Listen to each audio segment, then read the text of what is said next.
బ్రహ్మర్షి పత్రి సార్కి నా హృదయపూర్వక ధన్యవాదాలు. చిన్నతనం నుంచి నాకు చదువు అయితే లేదు, నేను బడికి కూడా వెళ్ళలేదు. చిన్నతనం నుంచి నాకు ఒక ఆలోచన ఉండేది, నేను ప్రపంచంలోకి ఎలా వచ్చాను, మనుషులు ఎలా వస్తుండారు ఎలా పోతుండారు అనే భావం ఒకటి ఉండేది. నాకు బుద్ధి వచ్చినప్పటి నుంచి నాకంటే ఒక పెద్దమ్మ, మేము ముగ్గురం ఆడపిల్లలు, 2 మగ పిల్లలు. మాకు అప్పుడు చేన్లు ఉండేటివి, చేన్ల కాయలు పంపించేవాళ్ళు. అక్కడ పంపించిన తర్వాత మా అక్క స్నేహితులతో ఒకతే ఆడుకునేది. మా చేను కంచు మేర ఉంటుంది, అవతల కొంచెం తగ్గు ఉంటుంది, మధ్యలో ఎత్తు ఉంటుంది. మంచి కాండారని చెప్పేసి అక్కడ పోయి చూసిరాపు అనేది. అప్పుడు నేను అక్కడ పోయి మళ్ళీ వచ్చే తలకే మళ్ళీ పంపించేది, మళ్ళీ వచ్చేది మళ్ళీ పోయేది ఏం లేని చెప్పేసి నేను అక్కడే ఎండకు కూర్చుండేదాన్ని. ఇవి ఆలోచనలు చేసేదాన్ని.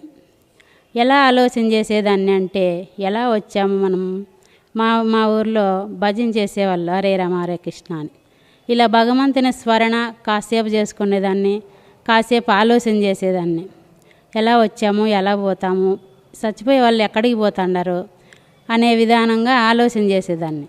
ఇలా ఎప్పుడు ఒంటరిగానే నాకు అట్లా అలవాటు అయిపోయింది.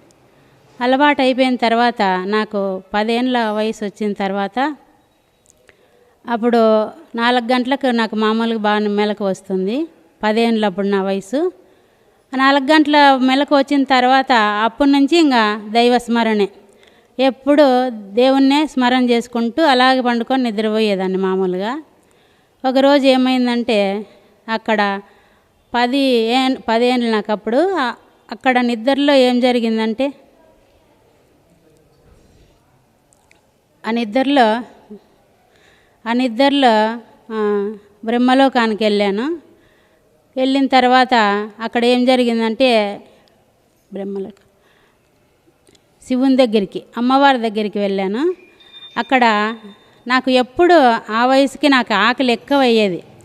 ఆకలి ఎక్కువ అవుతుంటే, అన్నపూర్ణేశ్వరి అమ్మ, ఎందుకు నాకు అంత ఆకలి అవుతుంది, ఎందుకు నా దగ్గర ఏమన్నా నాకు తినడానికి ఏమన్నా ఆహారం దొరకదా, అందుకు నాకు ఇంత ఆకలి అవుతుందా అని అడిగినాను. అడిగితే ఏమనిందంటే, లేదు నేను అన్నపూర్ణేశ్వరి, నీకు అన్నానికి లోటు అంటూ లేకోకుండా చేస్తాను, నీకు అన్నం లోటు ఉండదు అని ఆమె చెప్పింది. తర్వాత శివుని దగ్గరికి వెళ్ళాను.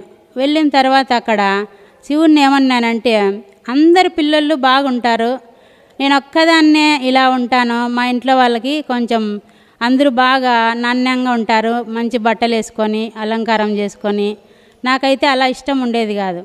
ఎప్పుడు ఒకరిలో కలిసేదాన్ని కాదు, ఒంటరిగా ఉండేదాన్ని, భగవంతుని స్మరించేదాన్ని.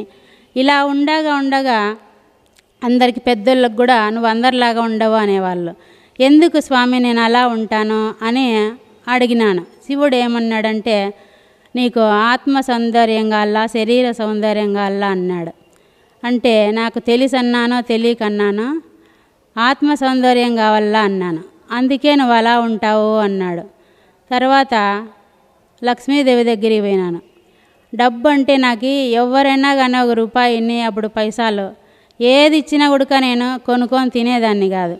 నేలకి ముందు రుచి అంటే అస్సలు నాకు ఇది కొనుక్కుంటే మళ్ళీ ఇంకోటి కావాలనిపిస్తుంది అని నేను ఏదే కానీ కొనుక్కోకుండా ఒక పైసా కానీ 1/2 పైసా కానీ అలాగే పెట్టుకునేదాన్ని. ఎందుకు ఇలా డబ్బు మీద ఇలా ఉండాను, నేను ఖర్చు పెట్టలేకపోతాను, గతంలో ఏమన్నా నాకు డబ్బులు లేకుండా అయిపోతాయా, ఎందుకు ఇలా ఉంటాను అని అడిగినాను. లేదు నీకు ఇంత ఇస్తానని చెప్పను, దండిగా ఉంటుంది అని చెప్పను, నీకు ఏ టైంలో ఎంతో అంతవరకే అందుబాటు చేస్తానని ఆ మహాతల్లి చెప్పింది. తర్వాత విష్ణువు దగ్గరికి వెళ్ళినాను. నువ్వు అలంకార ప్రియుడివి కదా, నేను ఎప్పుడు చిన్నతనంలో కష్టాలే కాళ్ళని కోరుకునేదాన్ని. చిన్నతనంలో అందరూ కష్టాలు పెట్టాలని ఎందుకు అలా అనిపించేది, నాకు ఎందుకు అలా అనిపిస్తుంది అని అడిగినాను. అడిగితే ఆత్మ ఎంత పవిత్రత పొందితే అంత, ఆత్మ ఎంత కష్టం పొందితే అంత పవిత్రత పొందుతుంది అని ఆయన చెప్పాడు. తర్వాత సరస్వతి దగ్గరికి వెళ్ళాను. ఏమ్మా నా పేరు సరస్వతి కదా, నాకు చదువు రాలేదు, చదువు అంటే నాకు చాలా ఇష్టము, ఎందుకు నాకు చదువు లేకుండా చేసినావు అని అడిగినాను. చదువు రాదని ఎవరు నీకు చెప్పారు అని అనింది. అంటే చెప్పేదేమి నేను బడి మగమే చూడలేదు, ఎట్లొస్తుంది నాకు చదువు అన్నాను. అయితే ఇలా రా అనింది. దగ్గరికి పిలిచే నేలకి చూపి అనింది. నేలకి చూపించిన తర్వాత చేత్తో అలా ఏదో అనింది. ఆ తర్వాత బ్రహ్మదేవుని దగ్గరికి వెళ్తున్నాను, నా వయసు ఎంతకాలం నేను ఉంటాను అని. అంతకు లోపల ఇక్కడ నన్ను చేపలన్నీ తీసేసి రగ్గులు బీకేసి లేపేసినారు. లేపుతా అంటే నేను లేచిన లేదు. రెట్టెలు 2 పట్టుకొని పక్కకు కూర్చోబెట్టినారు. కూర్చోబెట్టిన తర్వాత ఇద్దరు తట్టి లేపినా కూడా నేను చేతులు కాళ్ళు అసలు స్వాధీనంలోకి రాలేదు. ఆ తర్వాత బలవంతంగా చేతులు కాళ్ళు అదరగొట్టి నన్ను లేపినారు. గొంతు మాట్లాడడానికి రాలేదు. అప్పుడు జరిగిన విషయాలు చెప్పడానికి గొంతు పట్టేసింది. తర్వాత చిన్నగా చెయ్యి దగ్గరికి చాపి ఇలా గొంతు పట్టేసిందని చెప్తే అప్పుడు జెండు బాంబు తీసుకొచ్చి మా అమ్మ గొంతు అంతా రాసి నెమ్మదిగా 2 నీళ్ళు దాపి పండుకోమని మళ్ళీ చెప్పింది. అక్కడ అలా జరిగింది. మళ్ళా నేను చెప్పలేకపోయాను అప్పుడు. మళ్ళీ తర్వాత అప్పుడు నాకేమనిపించేదంటే, ఎప్పుడు ఇప్పుడు భక్తి ప్రహ్లాద అటువంటి సినిమాలు చూసినాను అనుకో, అలా నేను ఎప్పుడు మారల్లా, ఎప్పుడు నేను అలా కావాలా అని అనుకుండేదాన్ని. ఎప్పుడు ఆ విధంగా నాకు ఎప్పుడు దైవస్మరణలోనే ఉండేదాన్ని, కష్టాలే కాళ్ళనుకుండేదాన్ని. ఆ విధంగా ఇలా జరిగిన తర్వాత చదువు వస్తుంది అని అనింది కదా అమ్మ. మరి నాకు చూస్తే చదువు రాదు కదా, ఎలా ఈ చదువు వస్తుంది, ఎలా వస్తుంది అనింది. అంటే ఇది కళ అనుకుందామా అనుకుండేకి అది కళ అని నా మనసు ఒప్పుకోలేదు. అది లేదు, జరగలేదు అనుకుండేకి నా మనసు ఒప్పుకోలేదు. అక్కడ నిజమే అని అనిపిస్తుంది. అందుకని వచ్చి చెప్పింది కాబట్టి ఖచ్చితంగా నాకు చదువు వస్తుంది. కానీ నా ప్రయత్నం కూడా ఒకటి ఉండాలి కదా, నేను కూడా ప్రయత్నం చేయాలి కదా అని ఎంతోమందిని అడిగినాను, నాకు చదువు నేర్పిల్లా, చదువు కావాలా అని. ఎందుకు చదువు అంటే, ఇప్పుడు భక్తి ప్రహ్లాదుడు ఇలా భక్తిగా ఉన్నాడు కదా, అలాంటి విషయాలు ఏంటివన్నా తెలుసుకోవాలంటే చదవాలి కదా, చదివితేనే కదా జ్ఞానం వచ్చేది అనే అభిప్రాయంతో చదువు నేర్చుకోవాలంటే నేర్చుకోవాలా అని నాకు అనిపించేది. అందులో నా పేరు సరస్వతి. ఆమె సరస్వతి నీకెందుకురా చదువు అనింది, ఖచ్చితంగా వస్తుంది అనే ఉద్దేశంతో చాలా గట్టిగా పట్టుదల బట్టి ఎంతోమందిని అడిగినాను. అందరూ ఇప్పుడాడొస్తుంది నీకు చదువు, ఇప్పుడు రాదు అనేవాళ్ళు. ఆ తర్వాత అందరూ అదే మాట అనేతలకే నాకేమో నేర్చుకోవాలనే ఉండేది. ఒక అతను నీకు ఇప్పుడు అంతగా సాట్లు పడుకుంటూ పోయి 15 ఏళ్ళు వచ్చింది. చదువు అనుకుంటేనే 15 ఏళ్ళు వచ్చింది. అందరినీ అడిగి కానీ ఎవరు నేర్పిలేదు. ఈ వయసులో నీకు రాదు అని కరాకర్తిగా చెప్పేశారు. ఆ తర్వాత నేనేం చేసినాను, ఎక్కడ తిరిగి నేను చదువు నేర్చుకొని తీరుతానని చెప్పేసి ఒక అతను చదువు నేర్పిమ్మంటే 1వ తరగతి బుక్ తీసుకొచ్చుకొని అంతా నమిలి మింగయ్యి కడుపులోనే ఉంటుంది చదువు అంతాను అని ఎగతాళిగా అన్నాడు. అది అయితే నాకు చాలా బాధ అనిపించింది. అంటే ఈ వయసులో ఇంకా నాకు అక్షరాలు రావనే కదా వాళ్ళు ఇలా చెప్పారు, తప్పైతే వాళ్ళది లేదు అని చెప్పి నేను అప్పుడు చాలా పట్టుదల బట్టి అదే 1వ తరగతి బుక్కే తీసుకొని వచ్చి అక్షరాలు ఏ బొమ్మ ఉంటే ఆ అక్షరం ఉంటుంది, అలా అక్షరాలు హాల్ అనే నేర్చుకున్నాను. తర్వాత నేను పనికి ఊర్లోకి వెళ్తాను. అక్కడ వచ్చేసి సినిమా వాల్ పోస్టులు చూసి కొమ్ములు దీర్ఘాలు ఈ విధంగా సినిమా వాల్ పోస్టులను చూసి ఆ విధంగా నేర్చుకున్నాను కానీ పలికే వివరణ తెలియడం లేదు. అందుకు 10 ఏళ్ళ కిందట 5 ఏళ్ళప్పుడు నేను చేనుల కాటి పోయేటప్పుడు 1 నిమిషం బడి దగ్గర అలా ఆగేదాన్ని. కాకదీర్ఘాలు అలా చెప్పేవాళ్ళు వాళ్ళు. ఆ నిమిషంలో చూసినవి 10 ఏళ్ళు వెనకలకి రిపీట్ కొట్టి ఆ కాకదీర్ఘాల వరుస కనుక్కొని చెప్పుకుంటూ అలా నేర్చుకున్నాను. తర్వాత అంతలో ఆగిపోకుండా తెలుగు, హిందీ ఇవన్నీ నేర్చుకున్నాను. ఇవన్నీ నేర్చుకున్న తర్వాత మా అమ్మ నన్ను పొనికి పంపించినప్పుడు ఏమనిపించేదంటే, నాకే ఆడక్కడ పని సరిపోక రెయ్యి పొగులు బుడ్డి పెట్టుకొని రాత్రులంతా నిద్ర లేకుండా నేర్చుకునేదాన్ని. ఇలా పనికి పోయినప్పుడు ఆ పని బుక్కులు కావాలా, పెన్నులు కావాలా, అందుకు నా దగ్గర డబ్బులు లేవు. అక్కడ కూడా మళ్ళా రాత్రులు పని చేయాలా, పగులు డబ్బులు ఇంట్లోకి ఇవ్వాలా. రాత్రులు చేసి చేసి నాకు అనారోగ్యం, కాళ్ళకి చాలా గాయాలు అయ్యిండేటివి. గాయాలయ్యి రక్తాలు గారి, చీములు గారి, కాళ్ళు వాసి, జ్వరం వచ్చి ఏమి చేసినా కూడా అట్లే చేసేదాన్ని రేత్రి పగులు. నాతోటి పిల్లోళ్ళంతా నన్ను చూసి ఏడ్చేవాళ్ళు. నీకు భయం కదా, ఒకదాన్ని చేస్తావు అని, దయ్యాలు వస్తాయి అవి ఇవి అనేవాళ్ళు. నేనే ఒక దయ్యంలా చేస్తున్నాను, నాకెందుకు దయ్యాలు వస్తాయి, అసలు పక్కన మనసు ఉందని కానీ, మనుషులు ఉండారని కానీ, లేరని కానీ అనేది కూడా నాకు అనిపించేది కాదు. ఎప్పుడు నేను దైవచింత, నాకు కావలసిన అక్షరాలు ఇవే నా మనసులో ఉంటాయి. కానీ పక్కన ఆడోళ్ళు ఉన్నారా, మగోళ్ళు ఉండారా, ఈ విషయం అనేది నాకు బయట విషయమే నాకు ఎరుక ఉండదు. అంతా అక్షరాలు, స్మరణ ఇవి మాత్రమే నా ఎరుకలోనే ఉంటాయి. అందుకు అలా పట్టుదల బట్టి చదువు అయితే నేర్చుకున్నాను. అందరూ చదువుతుంటే ఏమంటారు, అది ఏం చదివినావు అంటారు. దీనికి గుర్తింపు లేదు. ఈ గుర్తింపు కావాలంటే ఏడన్నా స్కూల్లో చదవల్లా, ఒక్కరోజైనా స్కూల్లో చదవల్లా అని ఒక పట్టుదల. అని ఎవరిని అడుగుతావు, నేను ఎవరితో మాట్లాడేదాన్ని కాదు, అడిగేకి ఎవరిని సంప్రదించేదాన్ని కాదు. తర్వాత మా చెల్లెలు ఉండేది, ఆమె 6 గంటల అయితలకే కాపలా వచ్చేవాళ్ళు. నాకైతే వారమంతా ఇంటికి పోయినా కూడా ఎట్లుంది ఆ పాప అనేవాళ్ళు కాదు. అలా ఆ పాప బాధపడేది, ఇలా నేను బాధపడేదాన్ని. ఈ విధంగా తర్వాత పెళ్ళి చేయాలని వాళ్ళు అనుకున్నారు. నేను చదువు అయితే చదివినాను, దానికి గుర్తింపు లేదని నేను ఎతుకులాడి ఒక ఆమె దొరికింది. 10th క్లాస్ కట్టిస్తాను రాస్తావా అని. సరేలే అన్నాను. అడవు కొట్టిన తర్వాత ఇక్కడ నాకు పెళ్లి సంబంధం ఏర్పాటు చేసినారు. ఆ తర్వాత వచ్చిన వాళ్ళు అడిగినారు, ఈ పాప ఇంత పెద్ద బుక్కులు చదువుతుంది, చేసుకుంటుందా అని. అంటే ఏం చదువు చదువుతుందిలే ఆ పాప, వానకారు చదువు చదువుతుంది, చేసుకుంటుంది, ఏం మా మాట ఏంటుంది అని అన్నారు. తర్వాత పెళ్లి చేసి పంపించారు. చదువు అయితే వాటికి ఆగిపోయింది.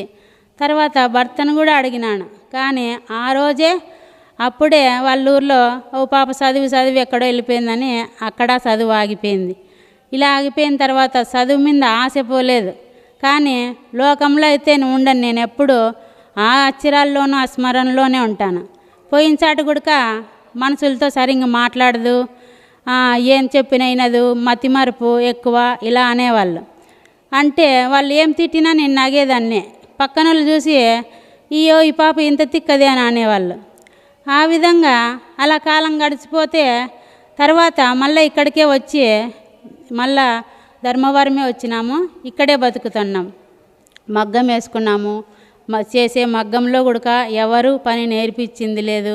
అది కూడా సొంతంగా వేసుకున్నాను, సొంతంగా చేసినాను. ఇలా చేసుకుంటూ బతికేసుకుంటుంటే మళ్ళా కొద్ది రోజులకి ఆ చదువు మీద ఆసక్తి అనేది ఉండాది, ఎక్కడ పోలేదు. మళ్ళీ అవకాశం వచ్చింది. అప్పుడు మళ్ళా పరీక్షలు రాసినాను. దాన్ని కట్టేసి చదివి ఆ సర్టిఫికెట్తో ద్వారాగానే ₹1,00,000 లోన్ తెచ్చుకున్నాము. అవి కూడా మాపి అయిపోయినాయి. చదువు అంతటితో అయిపోయింది. తర్వాత పిల్లలు కావాలా, అప్పటికే 10 ఏళ్ళైంది నా పెళ్ళయి, పిల్లలు లేదు అంటున్నారు. ఈ పిల్లల కోసము మళ్ళా పూజలు పునస్కారాలు ఇలా ఎన్నో పూజలు చేసేదాన్ని. పూజలు చేసి ఒకరోజు మా ఇంట్లోకి నాగంపాము వచ్చింది. నాగంపాము వచ్చిన తర్వాత ఆ రోజు నాగల చవితి పండగ, పాటలు పాడుకుంటా మగ్గం నేసుకుంటా సాయంకాలం ఉంటే ఆ పాము వచ్చి పైకి వెళ్ళిపోయింది. చెప్పితే ఎవరు నమ్మలేదు, ఏది చూసినావోలే అని అన్నారు. తర్వాత మళ్ళా 3 రోజులు 4 రోజులకి అదే పాము మళ్ళా కనపడింది. కనపడిన తర్వాత మళ్ళా దాన్ని ఆ పెంకులిండ్లు మాది పెంకులు అవి తీసి చూసి పగబెట్టి ఏమేమి చేసినా కూడా ఆ పాము పోయిండేది కాదు. పోకపోతే ఇంకా దీన్ని రెచ్చగొట్టినాము, ఇది మళ్ళీ మనల్ని చంపుతుందని చెప్పేసి ఆ పెంకులన్నీ తీసేసి కడ్డీ తీసుకొని నడుములకి చెక్కినారు ఆ పాముకి, మా చెల్లెల మగుడు. ఆ తర్వాత యాడ నడుములకి చెక్కినారో అదే నడుములు మా చెల్లెలకి మా చెల్లెల మగనికి పట్టుకుపోయినాయి. తర్వాత వాళ్ళు చాలా ఇబ్బందులు పడినారు. తర్వాత నాగపొడుగు చేపించుకొని పూజ చేపించుకొని తర్వాత మీకు పుట్టే పిల్లోని పేరు నా నాగరాజు అని పెట్టుకుంటే వాటికి దోషం పోతుంది అన్నారు. తర్వాత ఆ విధంగా అలా పెట్టుకొని వాళ్ళు బాగుపడైపోయినారు. తర్వాత మళ్ళీ ఇంకోసారి నాగల చవితి పండగప్పుడు నేనేమంటే అనంతపురంలో ఆడ పిల్లోళ్ళు అయ్యేకి మందులు ఇస్తాండారని చెప్పారు. పోదామని ఎల్లబారినాము. ఆదివారం పోవాలని శనివారమే పాము వచ్చేసింది మళ్ళీ మా ఇంట్లోకి. వచ్చిన తర్వాత మళ్ళీ ఆడబట్టి ఈడబట్టి అనడంలోనే కనపరాకుండా అయిపోయింది. తర్వాత వరలక్ష్మి పండగ వచ్చిందని చెప్పేసి మేము బండలు కడుగుదామని వెనకాల దేవుని మూల ఫోటో తీస్తే ఫోటో వెనకలే పాము ఉంది. తర్వాత ఏమి ఇలా పాము ఇట్లే ఉంది, అన్నాళ్ళ ఇట్లే ఉంది, ఏమన్నా పగబడుతుంది మా మీద అని చెప్పేసి పాలు తీసుకొచ్చి పెట్టినాము. పాలు పోసి వచ్చినాము. ఏం చేసినప్పటికి కూడా అసలు పాము పోలేదు. పోకోకుండా మళ్ళా కలలేకొచ్చే 1 నెల ఉంటాను నేను ఇంట్లోనూ అనింది. అన్ని తర్వాత 1 నెల ఉంటే మేమెట్లు ఉండాలా అని చెప్పేసి ఆడ ఈడ అంతలక్క అడుగొచ్చినాను. వచ్చిండేది దేవతా పామమ్మ, ఏమనద్దు అన్నారు. 2 మగ్గాలు వేసుకున్నాము. మగ్గాలలో ఎవరు రాలేదు నేయడానికి. అందరూ భయపడుతున్నారు. ఎక్కడెక్కడల్లో వచ్చి పామునైతే చూసిపోతున్నారు, కానీ మాకు ఇంట్లో ఉండడానికి భయం అవుతుంది. ఆ తర్వాత ఏమనింది, ఈసారి నాకు పాలు సరిగ్గా పోయలేదు, నాకు చాలా చీర పెట్టల్లా, పాలు చలిబిండి అంతా ఎక్కువ చేయాలా అని చెప్పినారు కలలో. తర్వాత మళ్ళా డబ్బులు లేవు అని అనుకున్నాను. ఎలా వచ్చిందో పుస్తకంలో 200 వచ్చింది. ఆ 200కి అన్నీ తీసుకొచ్చినాను. నాదైతే ₹1 దాంట్లో పడలేదు, ₹1 నాకు మిగలలేదు. సరిగ్గా సరిపోయింది. పాలు పోసేసినాము. ఆ పాలు పోసేసి ఒక రోజు అంతా ఒక్కపొద్దు ఉండి మళ్ళా మరుస రోజు ఒక్కపొద్దు ఆ స్నానం చేసి ఆ చీర కట్టి ఒక్కపొద్దు ఇడిసి రమ్మనింది. ఆ రోజు స్నానం చేస్తా అంటే పాలు పోసినట్లు నా మీద అభివృద్ధి చెందినాను. అలా నీళ్లు పోస్తా అంటే పాలు మాదిరి అద్భుతంగా నాకు కనిపించింది. ఆ తర్వాత పోయినాను, పాలు పోసి వచ్చినాను. మళ్ళీ ఆదివారం వచ్చినా మేము పెట్టిన పాలు అలాగే ఉన్నాయి, తాగలేదు. నాకు అప్పుడు కోపం వచ్చింది. నువ్వు ఈ యొక్క పాలు తాగేసి ఇదే నెల నాకు ఇలాగే నిలబెడితే నిజంగా నువ్వు దేవతవని నేను నమ్ముతాను అనుకొని ఈ గుడి దగ్గర పోయి నీళ్ళ బిందె ఎత్తుకొచ్చినాను. వచ్చే తలకే తాగేసినది. ఆ తర్వాత అదే నెలలోనే నాకు నిలబడింది. మళ్ళా నేను కళ్ళు అడుగుతున్న 1 నెల ఉండి నీకు నిలబెట్టిపోతానని కల్లో చెప్పింది. తర్వాత పండగ అయిపోతానే వినాయక చవితి, ఏమమ్మా నెల అయిపోయింది కదా పోలేదా అని అన్నాను. అంటే పోతున్నానమ్మా పోతున్నాను అని బీరువాలో నుంచి పాములన్నీ వెళ్ళిపోయినట్లు అలా కల వచ్చింది. తర్వాత అప్పుడు మా పెద్దబ్బాయి పుట్టాడు. పెద్దబ్బాయి పుట్టిన సంవత్సరానికి ఈ ధ్యానం అని అందరూ వెళ్తున్నారు పలిమల కొట్టాలకి. ధ్యానం క్లాసు ఉండదంట. అంతకుముందే ఒకరోజు మా వదిన డెలివరీ అయింటే హాస్పిటల్లోకి వచ్చినాము. ఎవరో పైన మేడ పైన చేస్తున్నారు ధ్యానము, ఏంటివో ఆత్మలు కనపడతాయంట అని అనుకుంటాను. నాకు ఇలాంటి వినాలంటే చాలా ఇష్టం. అందుకు నేను అక్కడ చెవు పెట్టి ఇంట్లోనే ఉండాను, ఎక్కడో ఏమో అని అనుకుంటాండ. అప్పుడు ఆడిన్నాను కాబట్టి ఈడందరూ పోతున్నారు అని అంటే మేము వస్తాముండన్నా కూడా వాళ్ళు వినలేదు, ఉరికెత్తి వెళ్ళిపోయినారు, సారోళ్ళు వస్తారని. మేము వెనకలా ఎతుకులాడుకుంటా పోయినాము. పోయి అందరూ ధ్యానం చేస్తాండారు, మేమే నిలబడుకొని చూస్తున్నాము. తర్వాత మీరు కూర్చోండి అంటే నేను పోయి కూర్చున్నాను. కూర్చుంటే నా పెద్ద కొడుకు చిన్నపిల్లోడు, సంవత్సరం పిల్లోడు.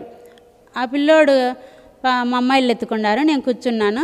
కూర్చున్న తర్వాత కూర్చుంటానే వెంటనే నాకు శరీరం అంతా తేలికైపోయింది.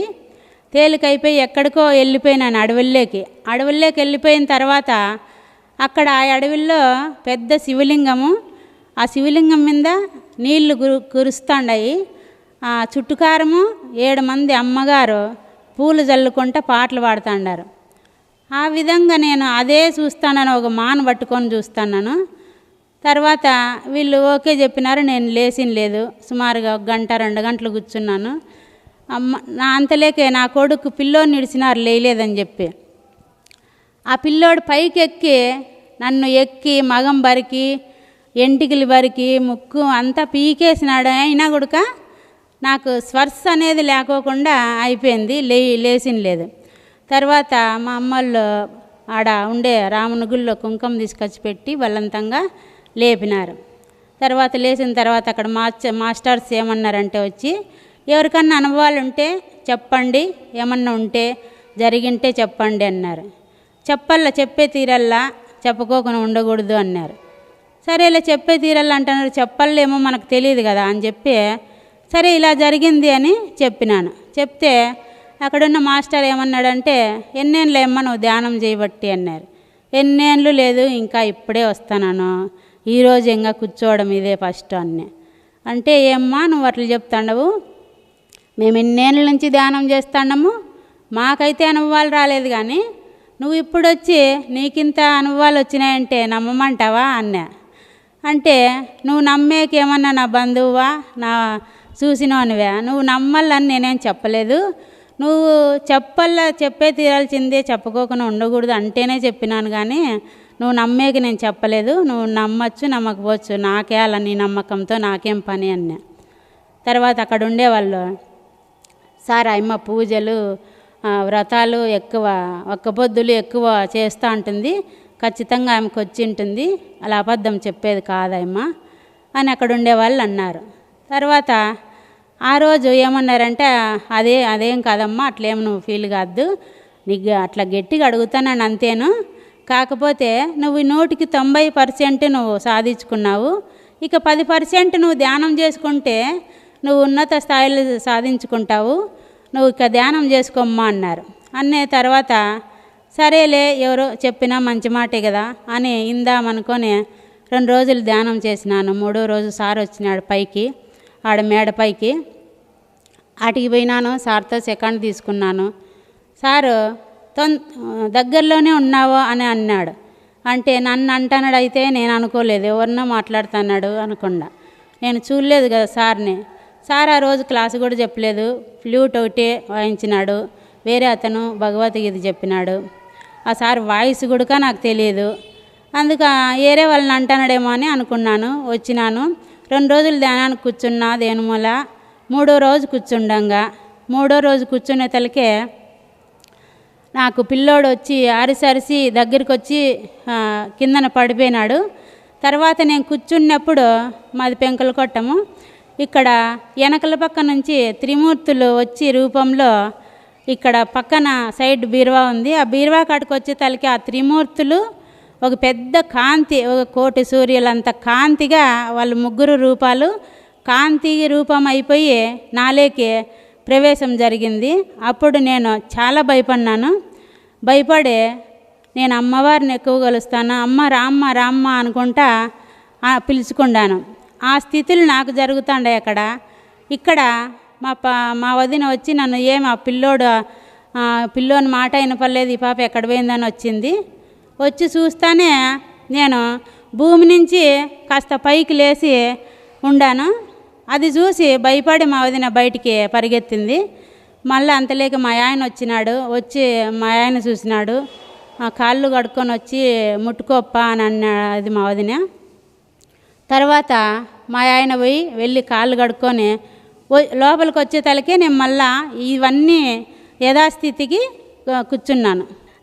పత్రి సార్కి ఓసారి ధన్యవాదాలు తెలుపుకుంటూ, ఛానల్ వారికి చాలా ధన్యవాదాలు తెలుపుకుంటూ, ఈ ధ్యానము నాకు చాలా చాలా మేలు చేసింది. అవన్నీ చెప్పే టైం లేదు కాబట్టి సెలవు తీసుకుంటున్నాను. హలో ఫ్రెండ్స్, పిఎంసి ఆన్లైన్ని సబ్స్క్రైబ్ చేసుకోండి. సరికొత్త అప్డేట్స్ కోసం బెల్ బటన్ని నొక్కండి.